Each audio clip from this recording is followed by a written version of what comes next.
Bum, bum, bum, bum, bum, bum, bum, bum. What is there? Oh, yeah. Uh-oh. It's all right, camera. You're just a little drunk. Okay.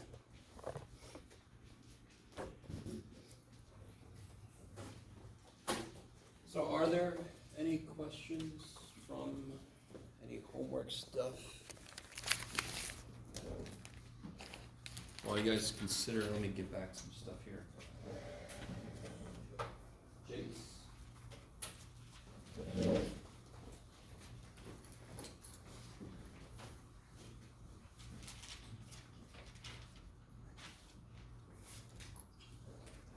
Still missing Moses is not here tonight. Eric, Larissa.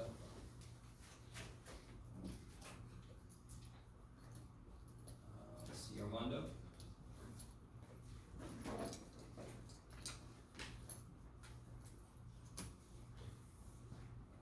Evelyn. Here. Mila, I think he's out. Johnny? Johnny Wynn? Angela? Hey. Sarah.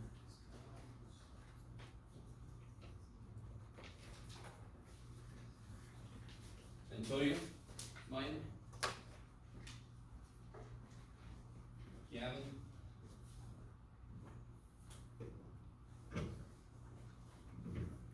Alexander Morris? Let's see. Besides, Tyler Seaton? Tyler.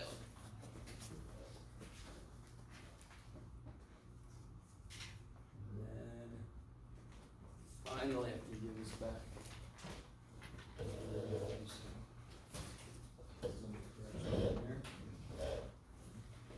Okay. Woo-hoo. So, anything from homework stuff, general stuff?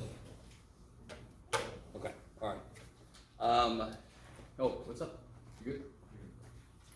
Okay. Anything from Elements U we're gonna get into? Yeah. Okay, so I've kind of been prepping us for 11.2 for a little bit. When we talked about, you know, like if I add 0.1 to 0.01, and I just keep doing that forever? Yes? That's obviously, is that obvious that that's going to converge? Because each next thing just fills in the next decimal place, so it's not going to like build on itself. Yes?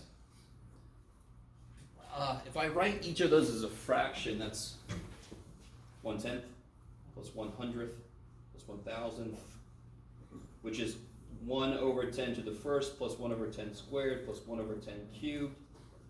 So can anyone tell me what that sum is in this form here? Let me see, I'm sorry, n.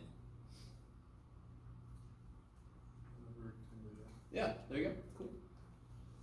That is going to be a specific type of series we're going to look at tonight. We're actually going to be able to figure out the infinite sum. If it's this kind of series, we'll actually know what it sums up to be. In fact, maybe I'll do this one first because we already know the answer should be 0.1 forever, which is 1/9. Yes?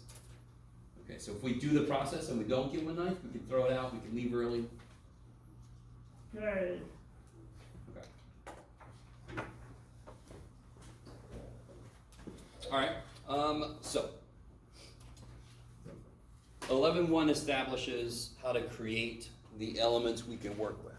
11.1 is sequence creation. I talked about when you find an expression for the nth term, that's like a generating function, yes? If I want to generate the 48th element of the sequence, I can just plug 48 into my AN. Is that cool? So we're going to get chapter 11. We're going to do some very concrete examples, but then we're also going to have to get a little abstract. we are definitely not always going to be able to tell what the sum is, and that should hopefully make sense.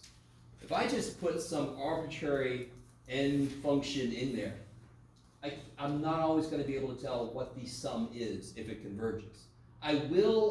We will develop methods so that we can tell most series, do they converge or do they diverge? You guys with me? Personally, I would think maybe to some of you guys that might be a little anticlimactic. Like, I want to know what it adds to be, but you can't do that with everything. Good Lord. Okay, maybe. Can somebody remind me, what does it take for a sequence to converge? Okay. A sequence could converge if I know that it's bounded in monotonic. Does a sequence have to be monotonic in order to converge? No. So, I want to really make it clear. If I knew that some sequence, if I tell you that Bn is monotonic and bounded. Somebody remind me, what does monotonic mean? Say again? It's always going one direction. It's always either going up or it's going down. It's always increasing or decreasing. You with me? So like the sum of n, I'm sorry, an equals n is monotonic increasing. Yes? 1, 2, 3. Is it bounded though? No, that's why that goes to infinity, because it doesn't have bound, so it just goes forever. If I have a sine function, is that bounded? Is it convergent? No. You with me? You have to be both in order to be guaranteed to have to be convergent. Yes. Now, if I know this shit, then I can get the answer that way. If I don't know either of these things, so if I just ask you, is this sequence convergent? Do I have to investigate whether it's bounded or whether it's monotonic? No. Okay, so let me ask this again. I really want you guys to know. If I happen to know the sequence I'm working with is monotonic and bounded, I go, yay, because I'm done. It converges.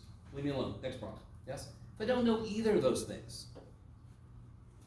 unless the problem says to investigate that, let it go. What do I do? How do I tell if this converges?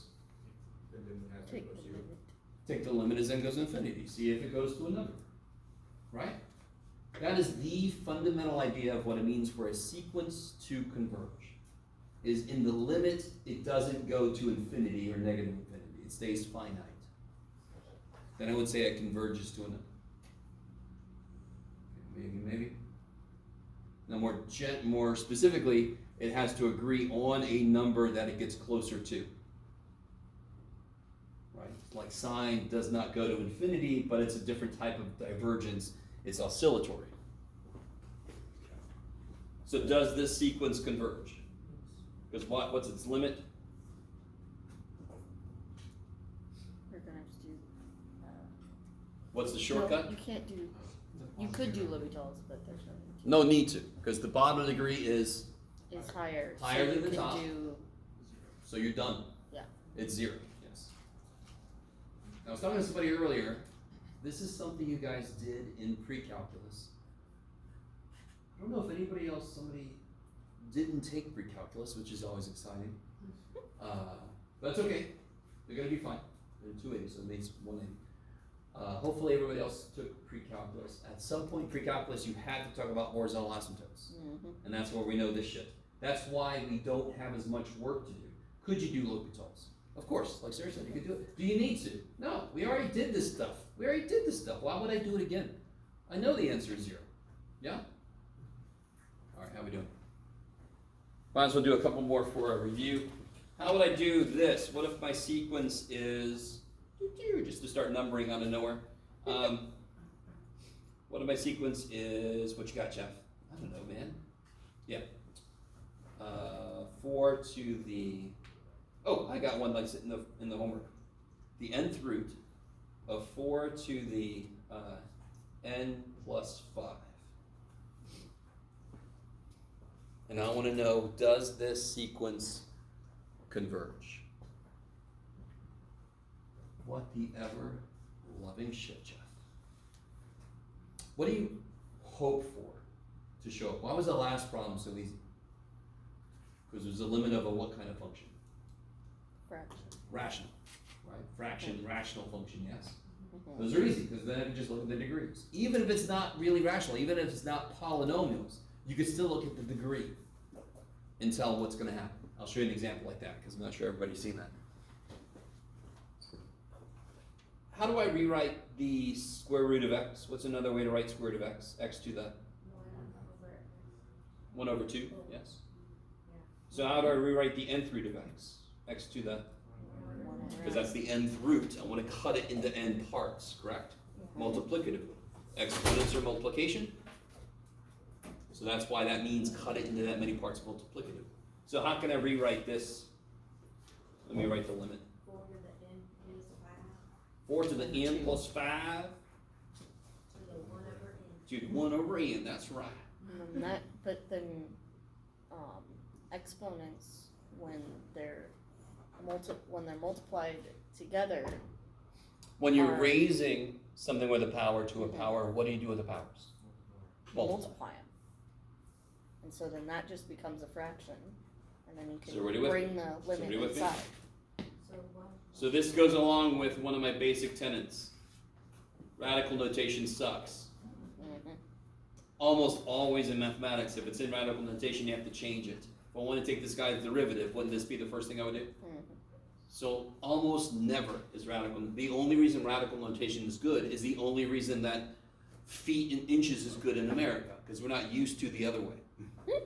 Yes? Only country on the face of the earth that doesn't use metric will be. So, like we just said, I can multiply what's, all right, this will be n plus 5 over n. Let's just do it this way.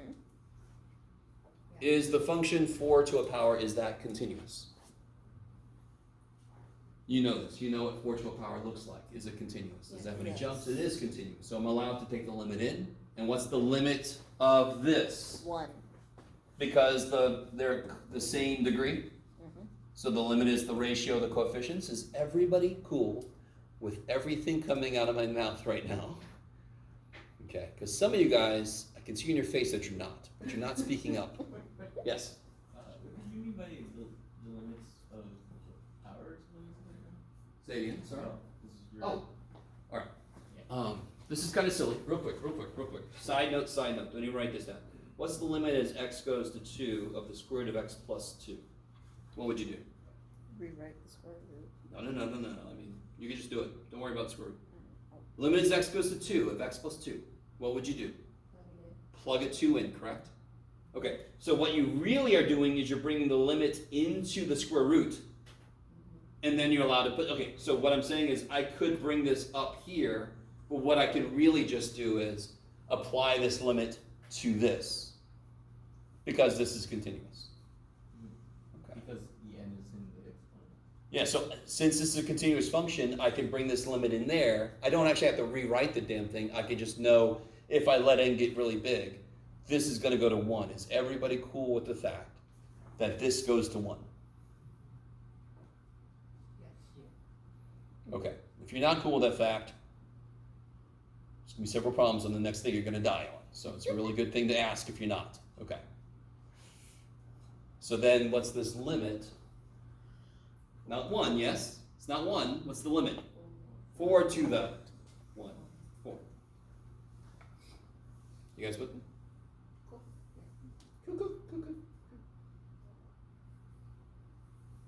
How would you check that? Plug in a really big n. It better come out to close to 4.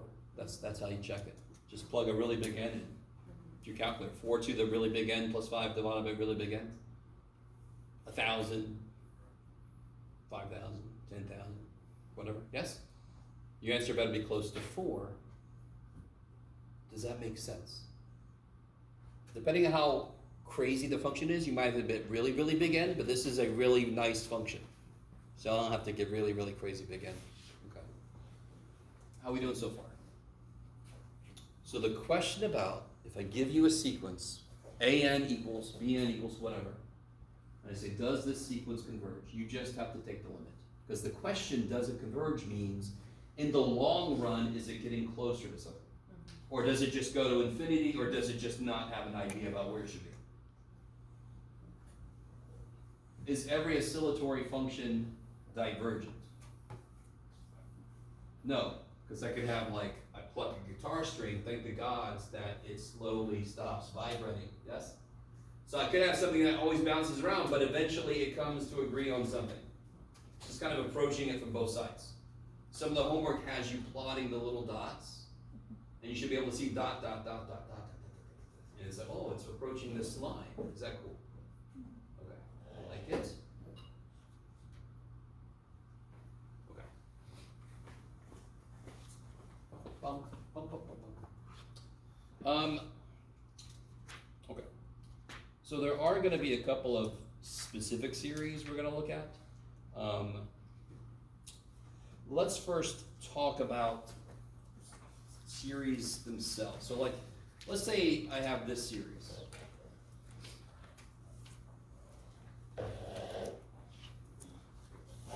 So now let's get into series. So series are different from sequences. So 1 over n is a sequence. You guys with me? So what does a series do? It adds. It adds up all of them. all the elements of a sequence. Yes? Okay. Infinite series does. By the way. So you can have a series that just goes from 1 to 3, and then you can figure out but we're going to mostly deal with infinite series. Okay.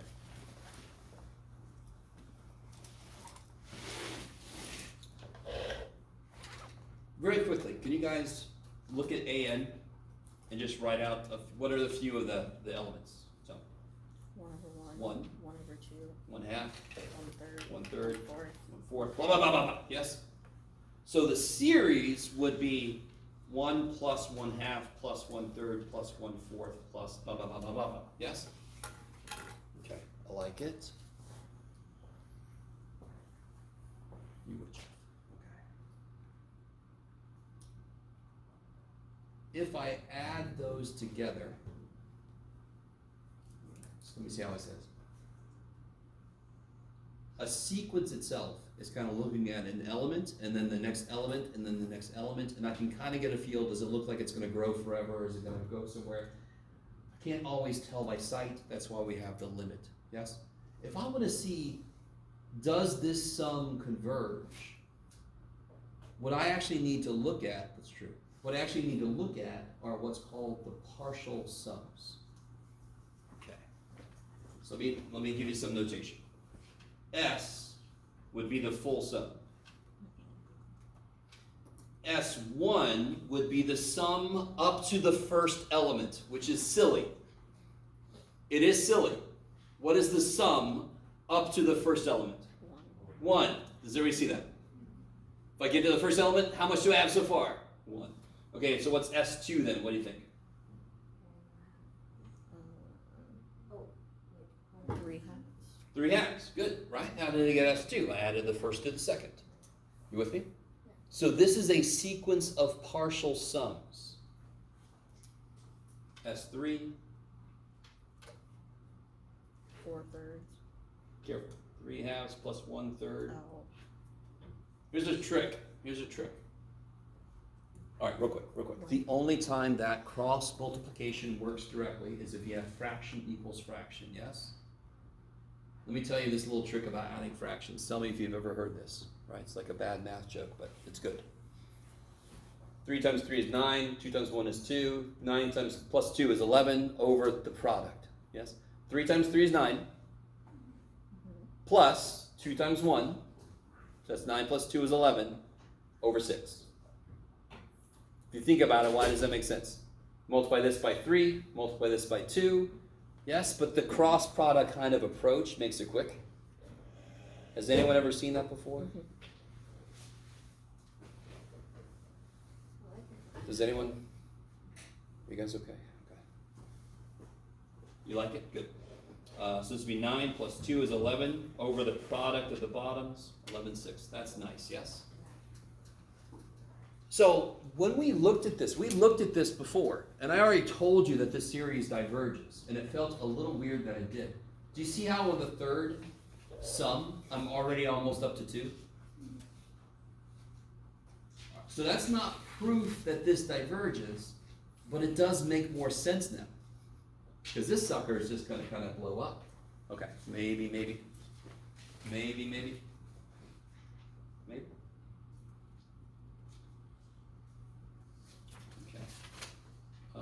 Yeah, okay.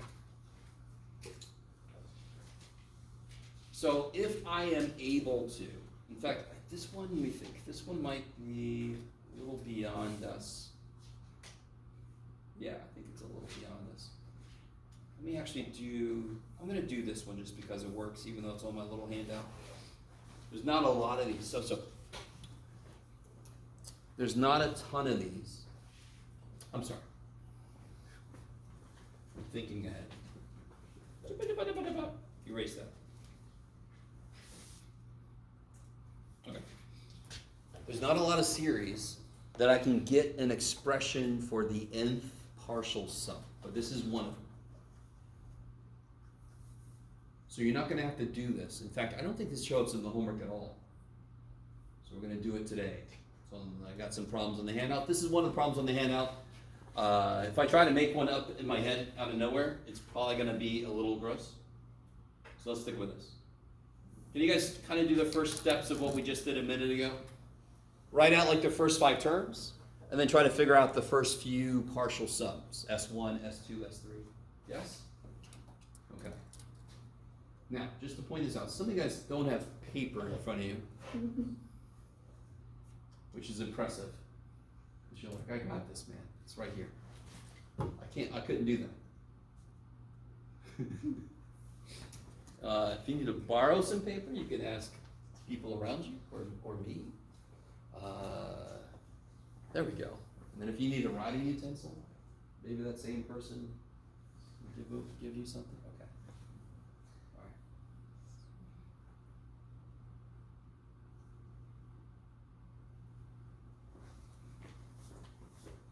So you can kind of do both things I asked you to do. The first couple things just at one time here, right? When n is 1, what's this? 1/2. When n is 2, n is 3, n is 4. 16. Good. You just keep multiplying the bottom by 2, yeah? Okay. Let's see if we can develop an expression for the nth partial sum. So you guys help me out. What is S1? 1/2. S2 would be this sum, yes? Mm-hmm. So if I do the trick I just showed you, I mean, it's easy because 4 plus 2 is 6/8, which actually is 3/4, yes? 2/4 plus 1/4 is 3/4. That's easy. Okay. What is 3/4 plus 1/8? That will be S3. Are you guys all still with me? If I do 3/4 and then add the next thing 1/8, what do you get? If you do the trick, well, again, this is not, I don't need the trick, do I? This is 6/8 plus 1/8. 7/8. Yes? I like it. Okay. And let's do one more, just for good measure. S4 would be 7/8 plus 1/16. Yeah, this will be 14/16 plus 1/16 is 15/16. Is that cool? Yes. 7/8 is 14/16 plus 1/16 is 15/16.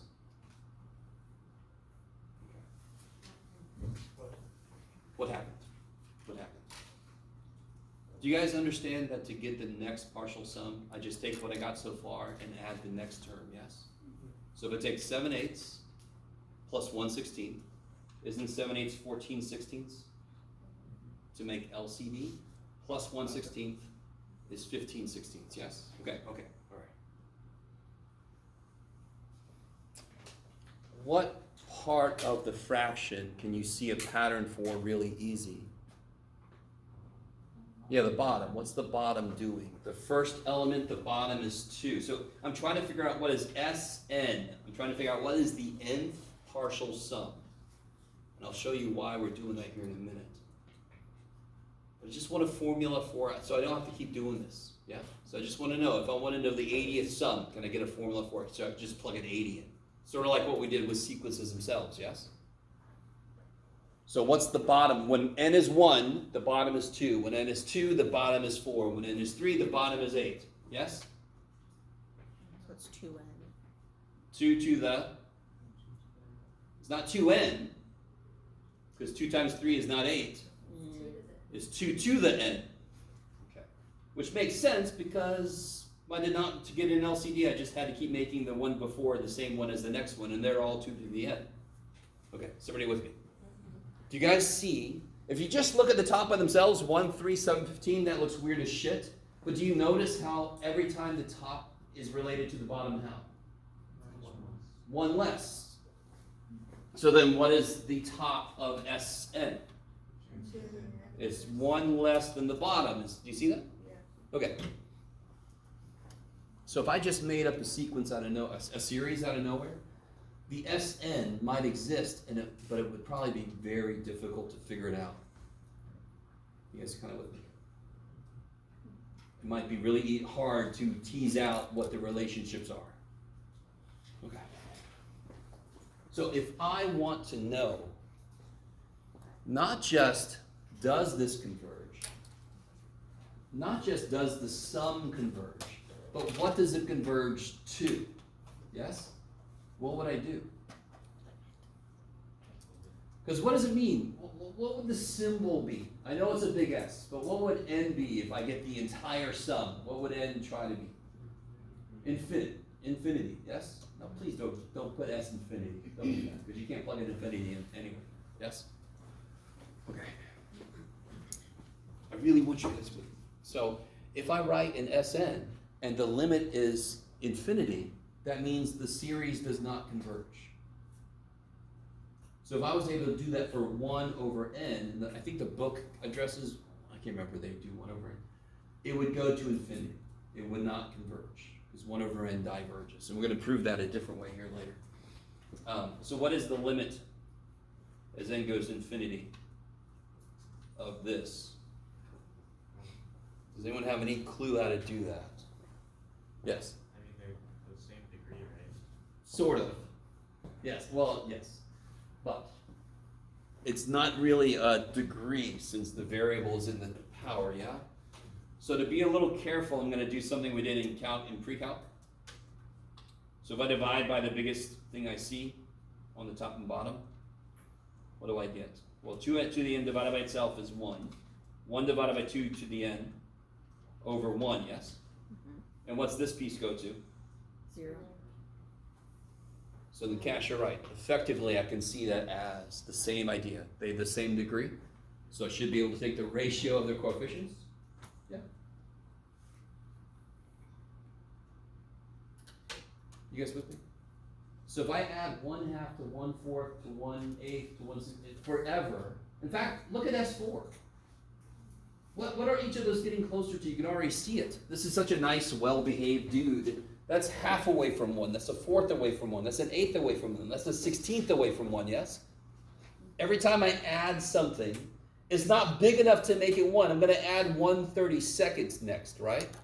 So it's not big enough to make it 1, but it makes it a little closer. So if I just keep doing this forever, it's going to approach 1. Does it ever get to 1? Of course not. That's the whole idea of a limit. I never get to infinity, so but the limit is 1. Okay, maybe. Does everything not make 100% sense, but can you get a feel for what's happening? Now, real quick, just to really make sure you understand, this is not going to be a standard thing you're going to do in your homework. This is a beautiful, concrete example of what it means for a series to converge. I can't always do this, so we have to have other ways to identify if a series converges.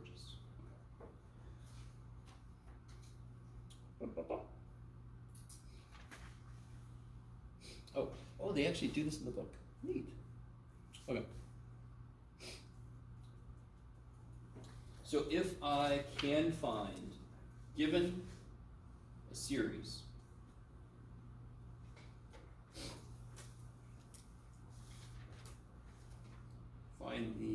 nth partial sum, Sn, if the limit as n goes to infinity of Sn, we just say exists. Another way to say that is it's finite. Then the series converges.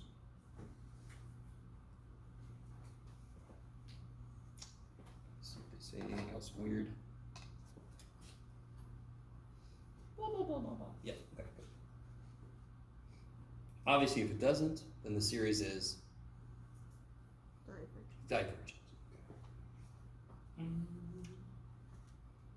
Blah, blah, blah, blah, blah. Okay, so let me do a few specific examples of types of series that we're going to see. I'm going to do the more common one first. This section 11.2 makes a big deal out of certain kind of series that we actually don't see very often, which is kind of funny to me, but I'm still going to show it to you. But I'm going to start with something called a geometric series. Did they even talk about? No, okay. So what the hell is a geometric series? So a geometric series is this kind of series. 1, 3, 9, 27, 81. So what's it built on? What's that series built on? What operation is it built on? So what else? Addition. I start at 1. What do I do to get to 3? What do I do to get to 9? I keep doing the same thing. What am I doing? I'm not adding something, correct? I'm multiplying by 3. Now I like that. Some of you guys, you already know the expression. If I wanted to write the series, I'm sorry, I said series and then I put commas. To be a series, you should have pluses. Dot, dot, dot. Okay. If I wanted to write this series, can you guys see? I think somebody already said this. Yeah, good. I like it.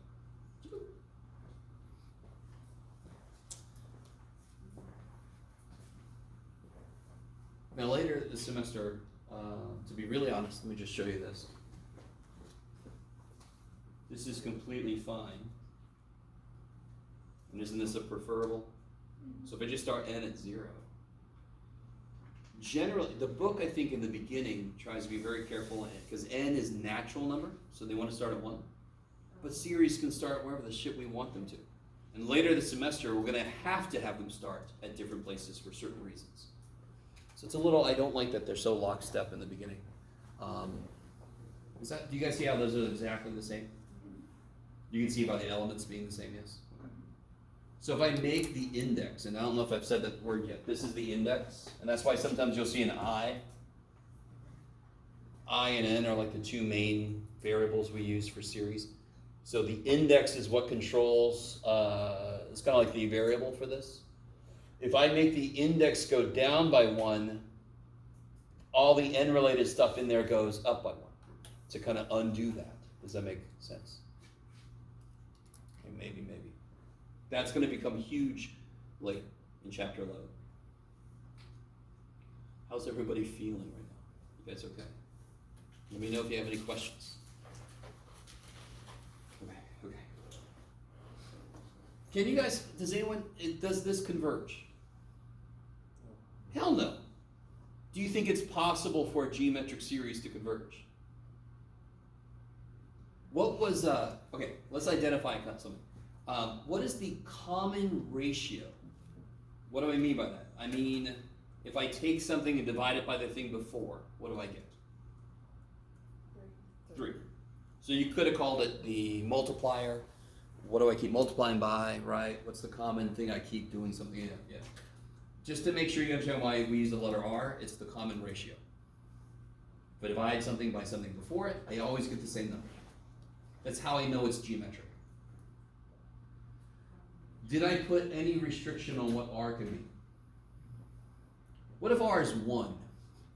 What kind of series is that?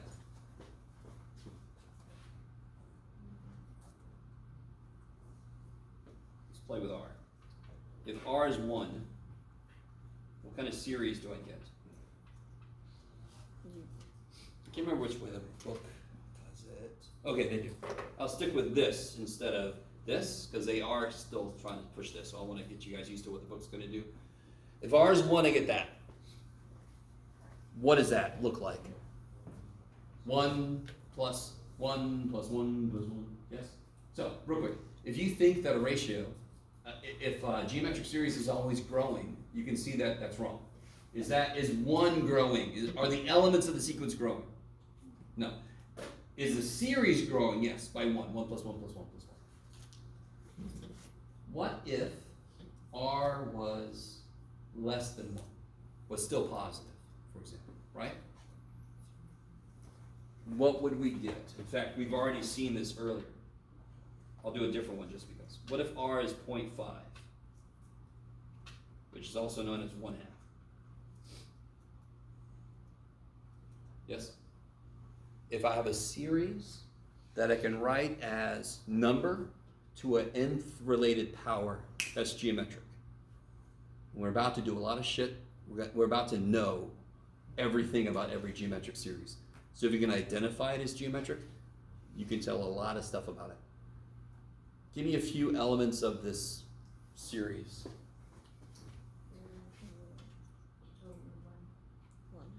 1 plus 1/2, 1/4, 1/8. We basically did this earlier, didn't we? Except I think earlier it didn't start at 1, but you guys kind of with me? So the one we did earlier, 1/2 to the n, it's basically this. I just added 1 to it. Yes? Okay, I like it. So do you think it converges or diverges? Yeah, because I know all of this converges. So if I just add 1, there's no way in hell adding 1 is going to make it go to infinity, correct? Even if I added 18 trillion to the trillionth power, it's still finite. In fact, it's still as far away from infinity as 1 is. Well, let's not go there. So real quick, do you see how if I use my R is less than 1, in fact, more generally, if the absolute value of R is less than 1, we have to prove this still, but what do you think probably happens? It converges. So we still have to prove this. Okay. And so I want to show you, why did we spend the time talking about Sn earlier if you guys aren't really going to have to mess with it much? Because the way we prove certain things is by going back to that. So what is the only way I can prove the summation actually converges? I very often have to go back to Sn.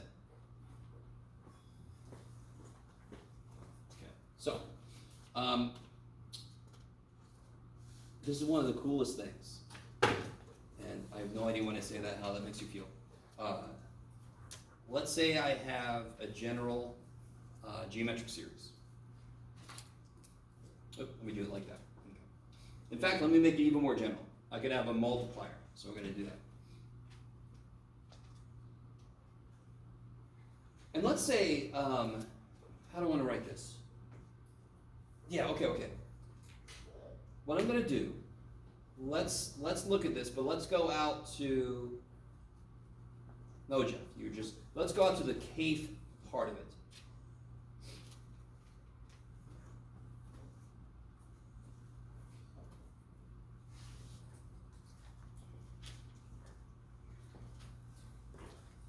Can you guys write down the elements of this for me? A few of them, right? Because I didn't even tell you what K is, but what would this look like?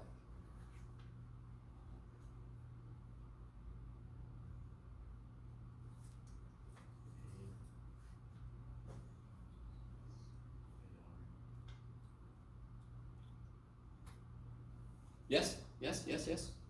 Okay. Stay with me. This is one of the coolest things. And you're all like, I don't believe you, Jeff, because nothing's been cool so far. Oh well. Feel bad for you guys. Here's what's trippy. What sucks about every geometric, I'm sorry, what sucks about every series is that I'm adding an infinite number of things, yes? If there was only a way to cancel, I don't know, an infinite number of those things out, I might be able to add it up. Do you guys agree? If there was a way I could just cross through and leave a finite number of things, that would be amazing, yes? You guys agree with me? I love you guys so much. So if I had to do 1 plus 2 plus 3, and there was a way for you to erase everything above 3, then 1 plus 2 is 3. Yes? Isn't that good? Okay. Man, this is so cool. Come on. So SK is A plus AR squared. And we go out far enough. Where does this stop? No. AR and -1. AR K minus 1. You guys, what? No? Maybe? Sort of? What is R times this? What if I multiply what I got there by R? What do I get? AR. So I'm going to kind of move this over. So R times A is AR. R times AR is AR squared. And that's just going to keep going, yes? R times AR to the K minus 2 is AR to the K minus 1. And what's R times AR to the K minus 1? AR to the K. Good old arc. I love you. I love you. So right now you're all like, good Lord, I paid money to sit here and watch this math boy up here playing around with freaking letters. This is all, I love it. What do I want to know? I want to know SK in a better form than this infinite list, correct? I want to know what SK is in kind of a closed form. If I knew that SK was K plus 1 over K, I could then take the limit, easy, and know what the sum is, yes? So what do I get when I subtract these two things? I get SK minus RSK, yes? Does A cancel? No. Nope, still there. These cancel, these cancel, these cancel. You get 0 minus this, yes?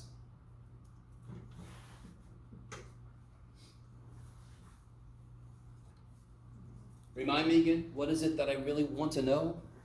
For any series, if I can figure out what, I can then take a limit and see what the sum is. I want to figure out what Sn, or in this case, Sk, yes? Can I solve for Sk? Can I solve that for Sk? Don't overthink it. How many Sks are there? 2. No. There's 1. You're right though, Sarah. I'm sorry. There is 2, but there's really 1, because can't I factor it out? Right. Okay. You're good, sir. So if I take an Sk out, what am I left with? Don't say negative R, I'm going to go cry somewhere. 1 minus R. And over here I can take an A out, is that cool? And then I can divide.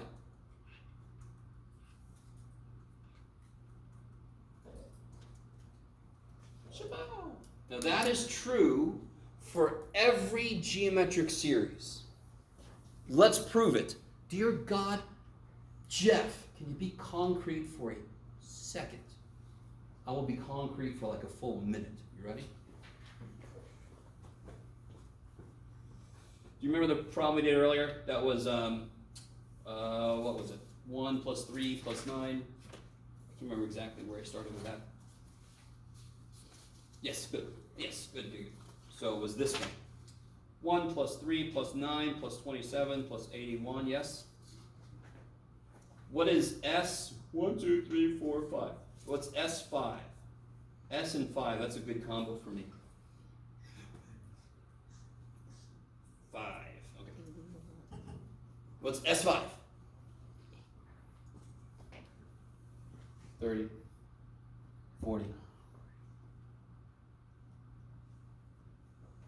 30 plus 10 is 40 plus 81. 40 plus 81. 121. Okay, okay. And didn't we just get a formula? This guy? Yes? What is R for this? What was R? What was R? 3. And what's K? What am I going up to? Infinity. Going up to the 5th one, yes? Okay. I want to double check this. So S5 would be, and what was the A? What's the multiplier? There isn't one, it's 1, yes? You with me? So it'll be 1 times 1 minus, where'd it go? 3 to the 5th over 1 minus 3. 3 to the 5th is 243. 1 minus that is negative 242. Divided by negative 2 is what? 121. Okay. So there's a concrete example of what we just did.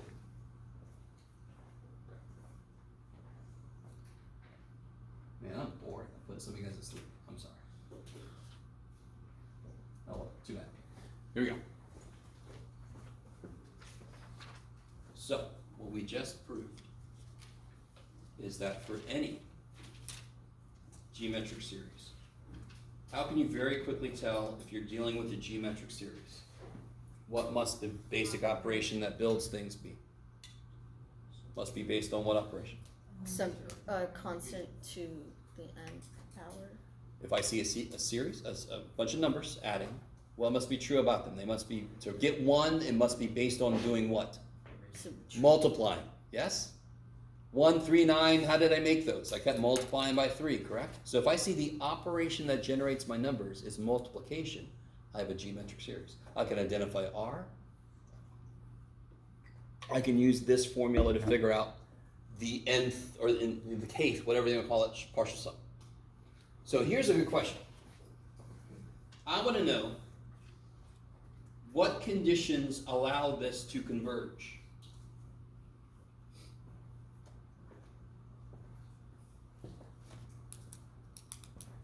So if R were 3, 3 to the k goes to infinity, yes? Mm-hmm. If R is 1, 1 to the k is 1, yes? But do you notice a big problem?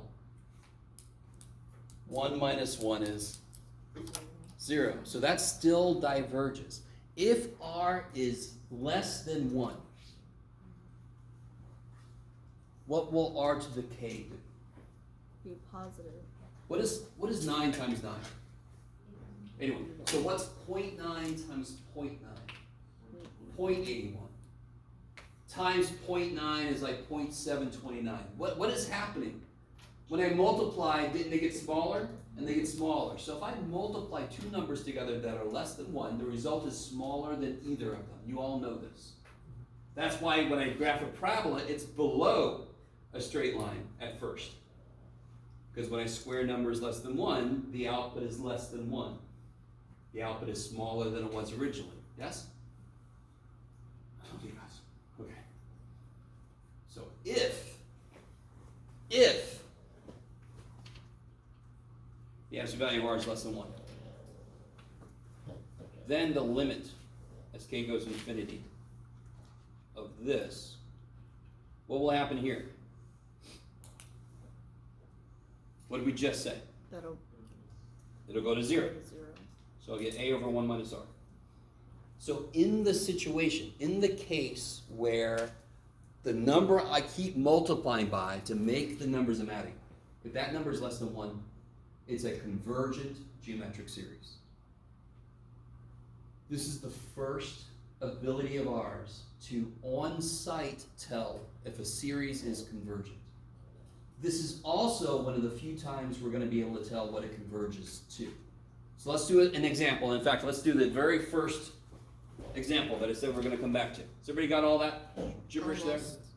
Okay. By the way, I've got a handout that's going to restate all this stuff, and you'll actually be able to read it. It'll be amazing. Do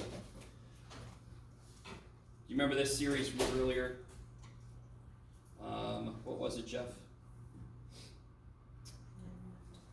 What was n, actually, I think, which is okay.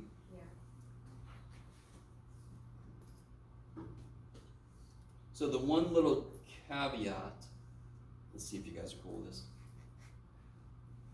Let me see if you guys are cool with if I want to put it into the right form being this, yes? Okay. What do I have to do to put this in the right form? See if you guys are cool with this. Can I break that up? 4 to the 8th power. That is equal to 4 times what? 4 to the 8th power is immediately equal to 4 times 4 to the 7th power, yes? So 1 over 10 to the nth power. That is equal to 1/10 times 1/10 to the... N minus 1, So what does this act like? the multiplier. A, good, okay, I like it. So we have some caveats. Everything we did was based on the form being this, yes? So that's where this A comes in sometimes. It might be whatever you have to kind of like pull off of it to make it in the right form. Are you guys with me? Okay. So, I know what A is. I know that R is less than 1, yes? That means it converges. So what does it converge to? We just figured out that S equals A over 1 minus R.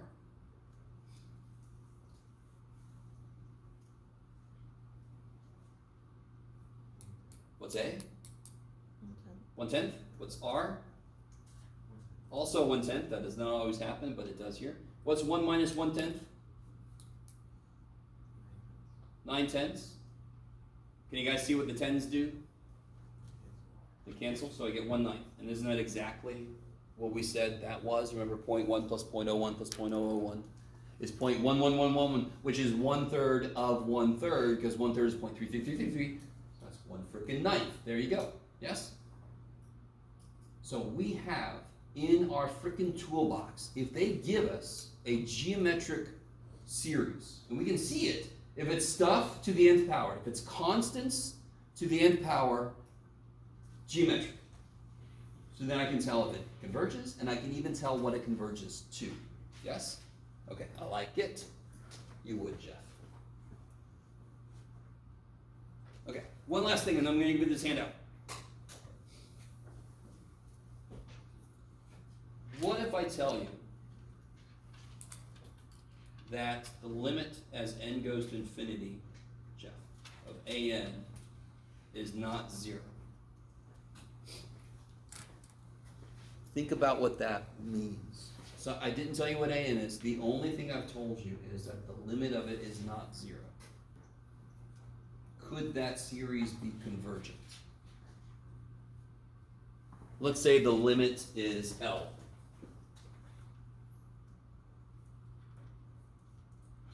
Which is not 0. Yes? Is that cool?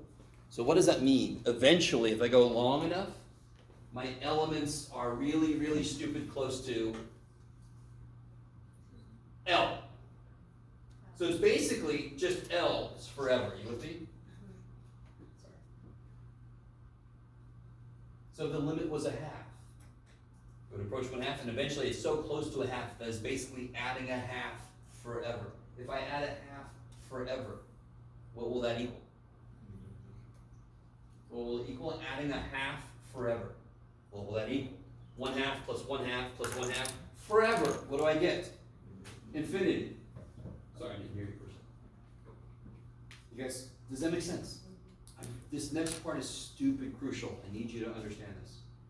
Right? Stupid is an adjective I use when it's really crucial. This is the part that a lot of students get hung up on, understanding. Does everybody agree that series are going to be worse than sequences? Because what a series adds shit, doesn't it? In fact, literally, it adds shit.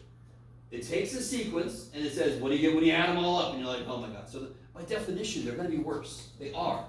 What does it take for a sequence to converge? The limit's got to be something. What would make a series diverge is if the limit of the sequence elements that it's adding is not 0. Because then effectively, you're just adding whatever the limit is forever. If the limit's not 0, you're screwed. So the mistake students make is a fundamental logic mistake. If P, then Q. Yes?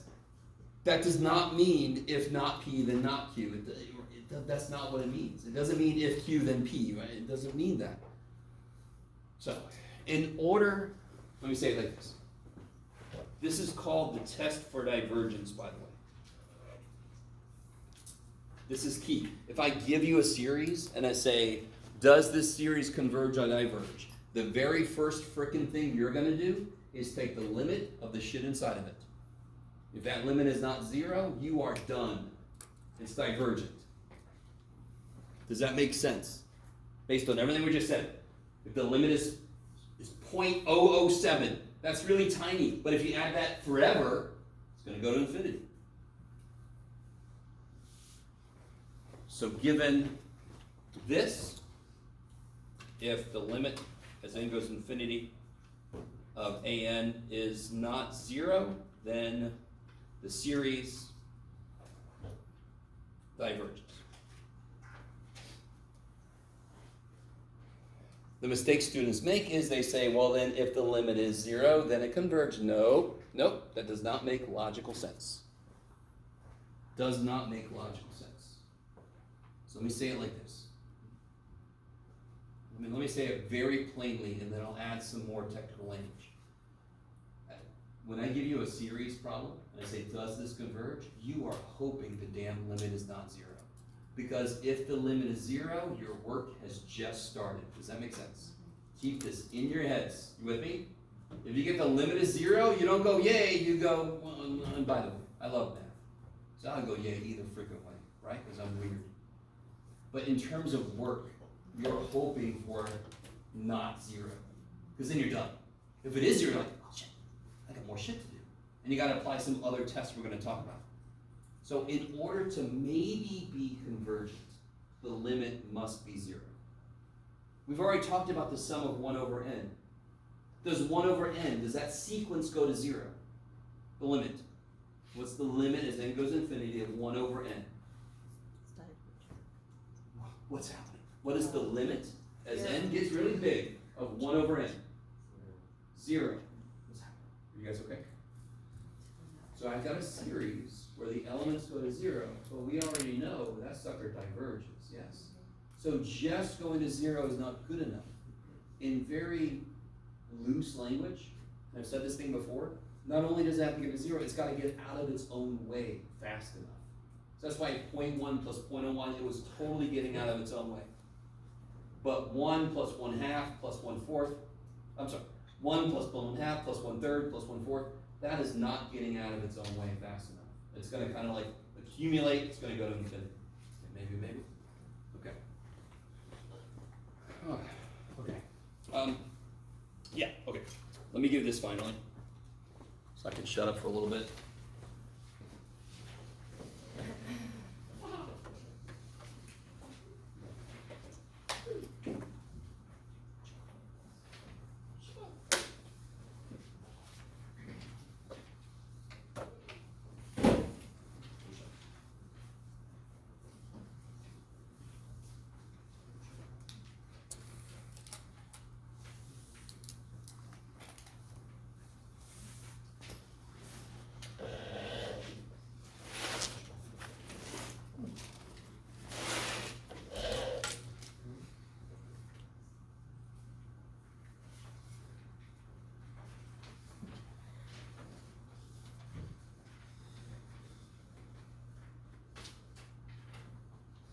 So the side that says 11.2, that's what we're just now doing.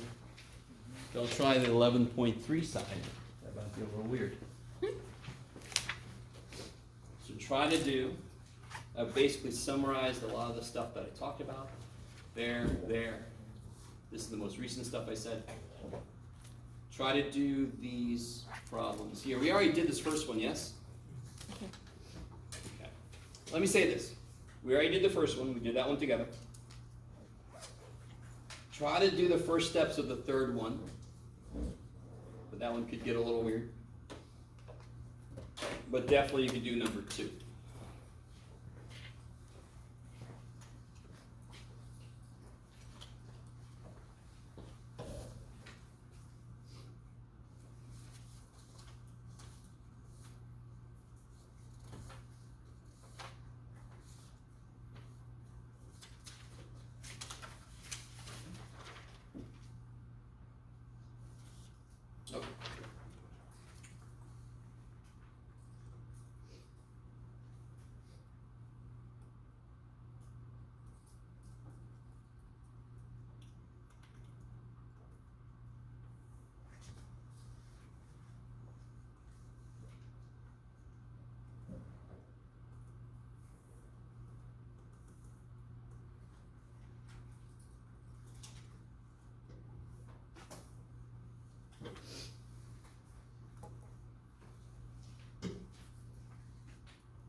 So, for example, on the geometric series, number 2.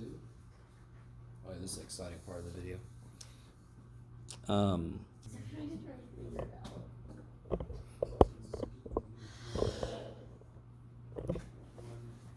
All right, guys. Let's. Oh, sorry. What's up?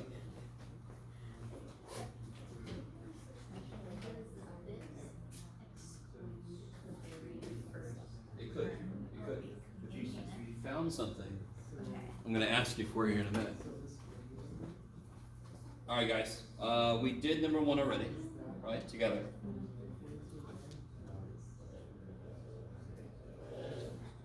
Number 2. Let me just ask you guys, what'd you get for S1?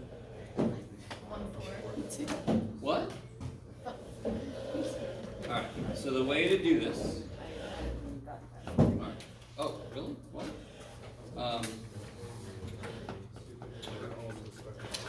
Yeah. The way to do this problem is to write down your A1, A2, your A3, yes? So A1 would be 1/2 minus 1/4, yes? So that'll be 1/4. So you end up getting, like, my A's will be 1/4, let me put plus 1/8, 1/16, blah, blah, blah, yes? So S1 is 1/4. S2 is 2/8 plus 1/8 is 3/8. S3 is 3/8 plus 1/16 is 6/16 plus 1/16 is 7/16, yes? Let's try to be an 8 up here. S4, go one more out. Oh, I put, whoa, shit. Whee. Okay. Will be 7/16 plus 1/32, which would be 14/32. Come back to me, come back. Thank you. And this, so 14/37, 15/32, yes. Okay.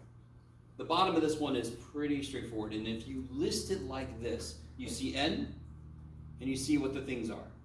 So when n is 1, the bottom is 4. When n is 2, the bottom is 8. They are obviously powers of 2. So when n is 1, the bottom is 2 squared. When n is 2, the bottom is 2 cubed. So what is the bottom of Sn? 2n plus 1. Beautiful. Does everybody see that? That's the kind of logic you apply. And that's why you identify S1, S2, S3. So 1 leads to this, 2 leads to that, and then you can see the dependence. Yes?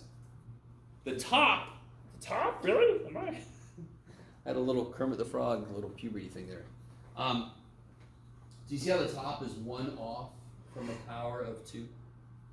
And that's kind of immediately obvious because they're all odd. So whenever you see this kind of thing, you see they're all odd, then you add 1 and see what the resultant is, yes? So if I added 1 to all of them, I get 2, 4, 8, 16. So when n is 1, that would be 2 minus 1. When n is 2, that would be 2 squared minus 1. Yes?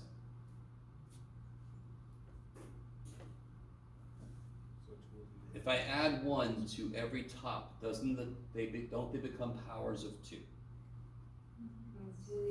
2, 4, 8, 16. Yes? Okay. So if I just left it like that, if I just made this 2 and I made this 4, which I'm not allowed to do, but I'm going to do it for a moment, because I'm going to subtract 1 and make it right.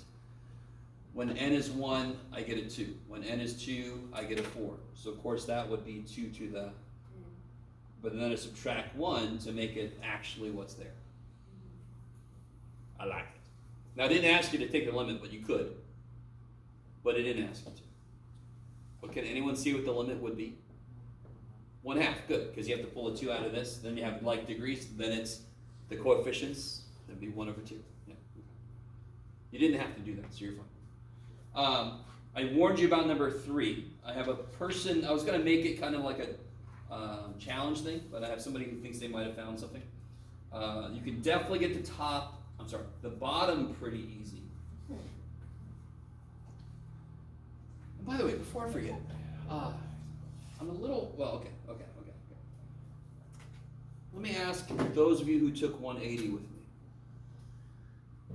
When I ask you to do calculus to a function, you Simplify. simplify it. So real quick. Real quick. I don't think anybody tried this. I didn't see anybody try this. Couldn't I combine these two fractions? Sure. Sure you could, Jeff. Real quick. How many 2's are on the bottom of this dude? N plus 1. How many 2's are on the bottom of this dude? So how many is he missing? Plus one. He's just missing 1, 2, yes? So if I multiply top and bottom by 2, the bottom is 2 to the n plus 1, and the top will be 2 minus 1. Oops. If you look back to when we did 1 over 2 to the n, what we just got here was exactly 1/2 of what we got earlier. Because this is exactly 1/2 of that. Okay, enough, I'm sorry. You're all like, we did that problem, Jeff, so shut up. Okay, I'll stop. So this guy,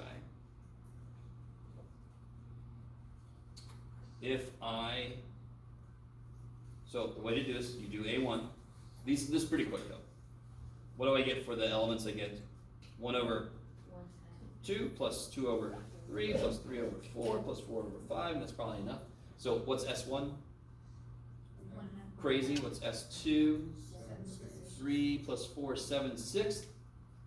My clue to some groups was do not reduce fractions. So S3 will be 28 plus 18 is 46 24ths. So some of you guys got 23 12ths. That's correct. But if you leave it like this, you'll see the pattern better. S4 is 46 24ths plus 4/5 is 230 plus 96, which is 326 over 120. Now, you guys, some of you guys just learned about a certain thing recently. But what is 2 factorial? 2 times 1 is 2. What's 3 factorial? 3 times 2 times 1. Yeah, so multiply 2 factorial by 3, correct? So what's 3 factorial? 6. Now take that and multiply by 4 to make 4 factorial, 24. So what is the bottom? When n is 1, the bottom is 2 factorial. When n is 2, the bottom is 3 factorial. So when n is n, the bottom is, when n was 1, it was 2 factorial. N is 2, it's 3 factorial. When it's 3, it's 4 factorial. So when n is n, it's n plus 1 factorial. Now look at the top numbers. The main reason I assigned this problem is, does anyone see the pattern for the top, for the numerators?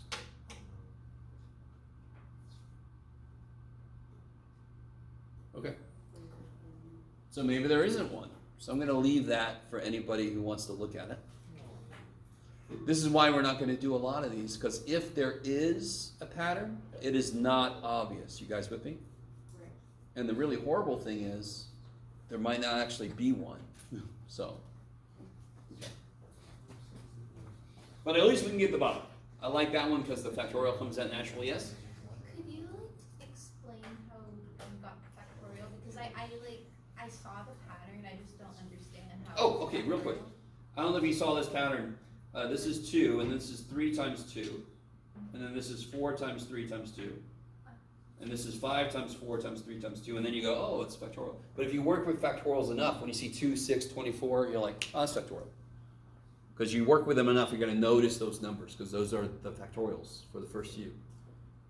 You guys, a lot of you just learned about factorials, so of course you don't freaking know 2, 6, 24. You don't see that and think factorial. Okay.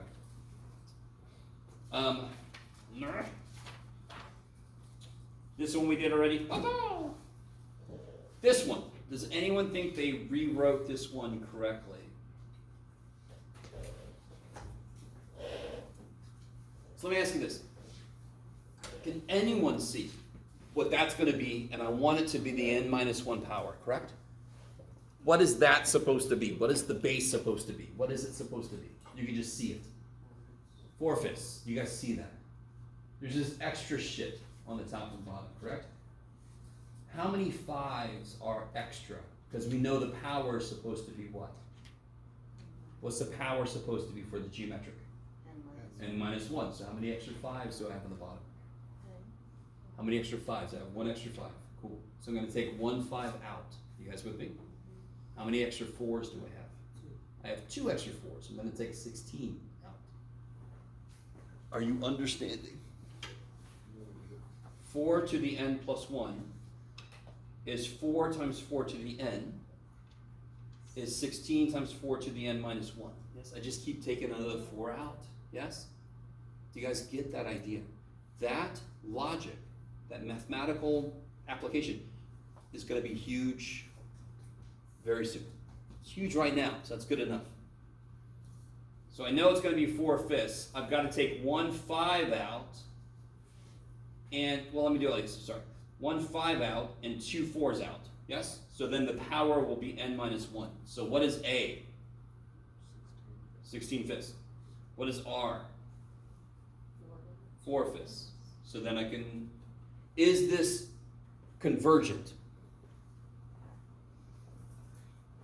What's the test? What do you look for? If R is less than 1. Is R less than 1? Hell yeah. And again, if it was negative 4/5, remember the absolute value of R has to be less than 1. So negative 4/5 would work also. So what is the sum? Convergent. R less than 1. We do like that. So it's A over R minus 1. A over 1 minus R. So it'll be 16/5 divided by 1 minus 4/5. What's 1 minus 4/5? 1/5. 16/5 divided by 1/5. What do the fifths do? Cancel. They die, so you get 16. Okay. How could you get a feel for it that seems right? You can write out the first 5 terms, add them up, and see if you're getting close to 16. You can't do that with every. If you look at a finite number of series elements, there's no guarantee it's going to be close to what it's supposed to be. So you got to be careful about trying to do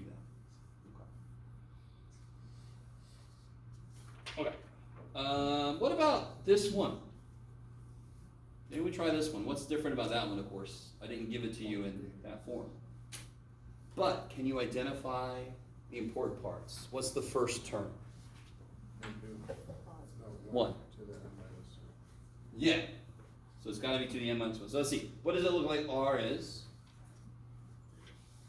You got to be careful here. How do I tell what R is, or if this even seems to be a geometric series? What do I multiply the top by? Careful. Careful. I multiply the top by -3, yes? You guys see that? So this is what we call an alternating series, because math people are really good at naming shit. Why do we call it alternating? Because it's positive and then negative and then positive. So it's alternating, like alternating current, yes? So I'm multiplying on the top by -3 and on the bottom by 2. So do I have to go any further? Is that a convergent series? What's the absolute value of that? 1.5. Is that less than 1? Oh, okay. So thankfully I don't have to write it in any other form. So if I give it to you like that, don't try to write it in all those forms and make it -1. Just see what R is first. Because if R is bigger than 1, or absolute value of R is bigger than 1, you're done. You're done.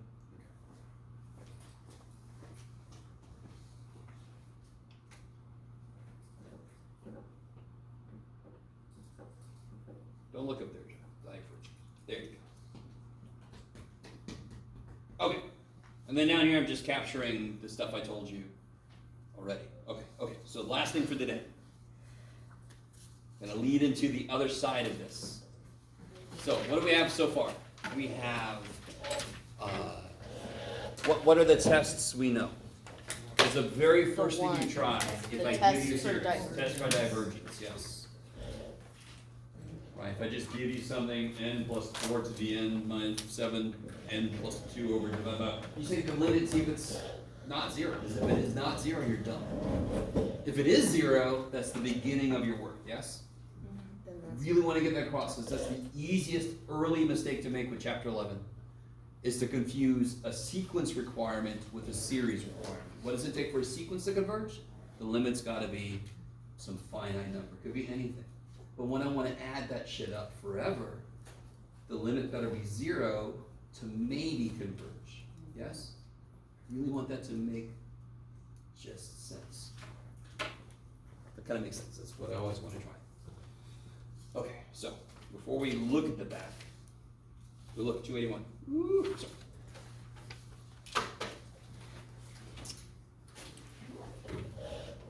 Do you guys, all right, you ready? We're gonna take a trip down memory lane.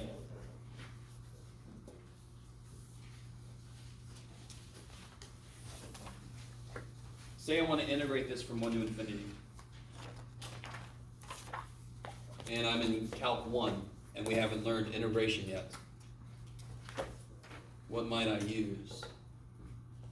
By the way, what we're about to do explains the process. You're not going to have to do this. So when I say this phrase, do not freak out. You would do Riemann sums.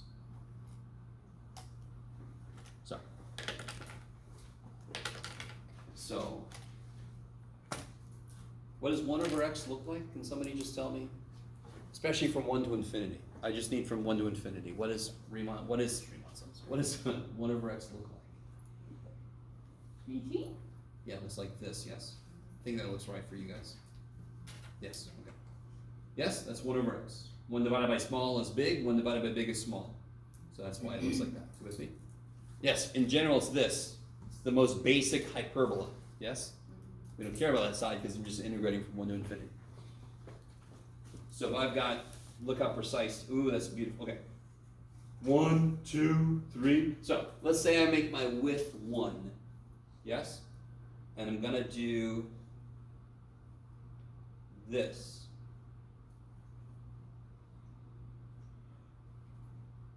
And I just do that forever. You with me? That's gonna be an underestimate, correct? Okay. Let me see if you guys are with me on this, because this is gonna feed into a future test. A future convergence test. If I integrate, if I actually did the Riemann sums and this went to infinity, wouldn't that mean that the actual series it's built on would go to infinity? Because isn't this less than this? I don't know if you guys are really with me or not. Mm-hmm. Okay, maybe. So this is the integral test. This is the integral test. I think I would do it the other way around. That's okay. So if I am given, get out of there, Jeff. I'm tired. This sequence, and I have to investigate whether it converges or diverges. If the associated integral diverges, the series diverges. If the associated integral converges, the series converges. If you think about it, it's because of these Riemann sums. The area of this is equal to, well, if I kind of went up here, the area of this would be equal to the first element of the series. The area of this would be equal to the second element of the series, and so forth. So what do I get if I convert this? And what do I mean by the associated? If I wanted to use L'Hopital's rule, what do I have to convert? I can't use n.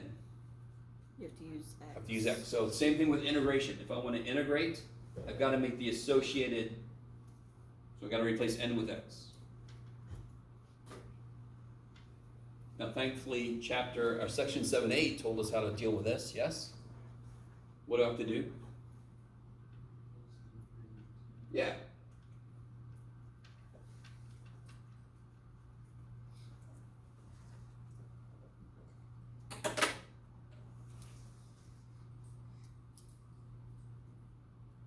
And then how do I integrate 1 over x? ln x, yes? I want to go from 1 to t, so I don't really need the absolute value, but you know. And just to cut to the chase, what's the limit as t goes to infinity of ln of t? Doesn't even matter what this other thing, well, this other thing, of course, is 0, natural log 1 is 0. What's this limit? Infinity. So this integral diverges, therefore this summation diverges. Yes, cool. I like it. I like it. Hey, Mikey. Okay, now I could do similar things for different powers of n. In fact, I can't remember how much we did with this. I think we did enough that we saw that this was going to converge. In fact, I think I pretty much said that before. Well, we're going to prove what this kind of series does, n to the p, p for power. So guess what kind of series I call that? It's a p series, yes.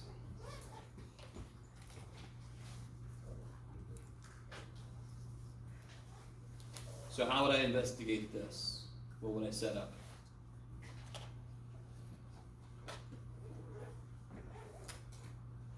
How did we investigate 1 over n? What did I set up? The integral, yes? So let's cut to the chase. We'll put the limit in there already. Okay. I don't blame you guys. It's a little trippy because I don't know what p is, do I? But let me say this. It's not 1 because we already did 1. So it's either greater than 1 or less than 1, yes? So let's do this. I can integrate this independent of what that thing is. And this is why I wanted to do 1 by itself, because if it's 1, that's the only time it comes out to be natural log. If it's anything else, what's the integral of that? In fact, if you want to, just to make this a little bit easier to look at, this is x to the negative p. What is that integral? The bestest rule that ever existed in calculus, besides the derivative of a constant. Yes? What's the integral of this? Because it's based on its derivative. What's the integral of x to a power? X So to the negative Power plus 1 divided by the new power. Yes? negative p plus 1. Yes.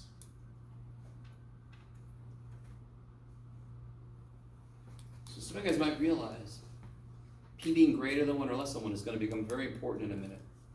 Because it'll make it good. It'll make that limit either converge or diverge, yes. So the limit as t goes to infinity of x to the negative t plus 1 over negative t plus 1 minus, you could do it, Jeff. Wait, yes, okay, you're doing okay, Jeff. No, you're not. You completely messed that up. I'm so sorry. Hold on. Put it in for x, Jeff. There you go, buddy. The limit as t goes to infinity, t to the negative p plus 1 over negative p plus 1 minus, plug a 1 in for x. What's 1 to any power? 1. This is finite. Because the only thing that we're not letting p be in this is 1, yes? And that's the only time that would be not finite. You guys with me? I don't care about this piece then. This is not going to do shit for me. Whatever this is, if p is 2, this is negative 1. That's not going to suddenly make my interval go to infinity or something, yes? And it's not going to save me from going to infinity. Okay, maybe. So I only have to worry about this piece. Are you guys at all with me? This is finite. I don't care. I'm not trying to get a number answer. I'm trying to see if this converges or diverges. So any finite piece I can ignore. So let me look at this by itself.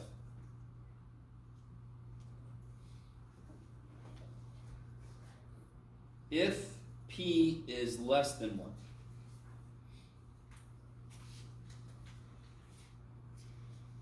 what kind of power is this? It's positive. Do you guys see that? You guys see that? If p is equal to 1, that's 0. If p is less than 1, it's 1 minus something less than 1 is positive, correct? T to a positive power, if I let t go to infinity, that goes to t squared, t cubed. If I let t go to infinity, that goes to infinity.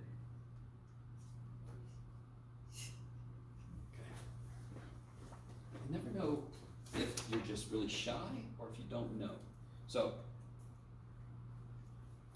let me do this. The limit as x goes to infinity of x to the negative 1. What is that?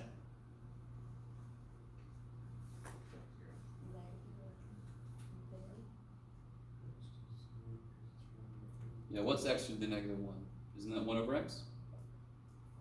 Okay, so what's the limit as x goes to infinity of this? 0. What's the limit as x goes to infinity of x to the positive 1? Infinity, okay. So if p is less than 1, this power is positive. If I let t go to infinity, 2 to a positive power goes to infinity. So if p is less than 1, it's divergent. If I look at the exact same thing, but I say, what if p is greater than 1? What kind of power is this now? 1 minus a number bigger than 1. Negative. So now I'm letting the base go to infinity, raised to a negative power, so it's 1 over really big, which goes to 0, so it's convergent. I think I put that down here. Let me see. Yeah, one of the most immediate things, so I can integrate all this shit and investigate, right? I can set up the integral, I can see what these guys are doing. You with me? We will do that next time. We're running out of time. Down at the bottom, did I? No, this is the remainders. I don't care about that. I didn't put the p-series stuff on here. So, here. If you're given this, yes? Given this is convergent if and only if, I told you guys about if and only if, yes? Mhm. Cool. If and only if p is greater than 1. If p equals 1, I haven't said this yet, but that is called the harmonic series, 1 over n. It's called the harmonic series because it's related to harmonic motion in physics. That's kind of so now, if I ask you, is the sum of 1 over n to the 7th convergent or divergent, you have no work to do. You just say p is greater than 1, convergent. Next, Jeff. Thank you, that was easy, yes? Because we just proved that shit together. So now we have a p-series test we can do. So when are you going to use geometric series? If the n is in the power. When might you use p-series if the n is the base? You can see that. Yes. So throughout this whole chapter, what we're going to do is we're going to develop more and more tests to see how these things work. And at the end of the chapter, after you guys have done all of this and thought to yourself, why the shit am I doing this? We'll talk about why you do this. Yes? So trust me, bro. At the end of the chapter, we'll actually investigate applications of this business. We have to understand it first, though. Okay. Thank you for tolerating me. I'll see you guys next time.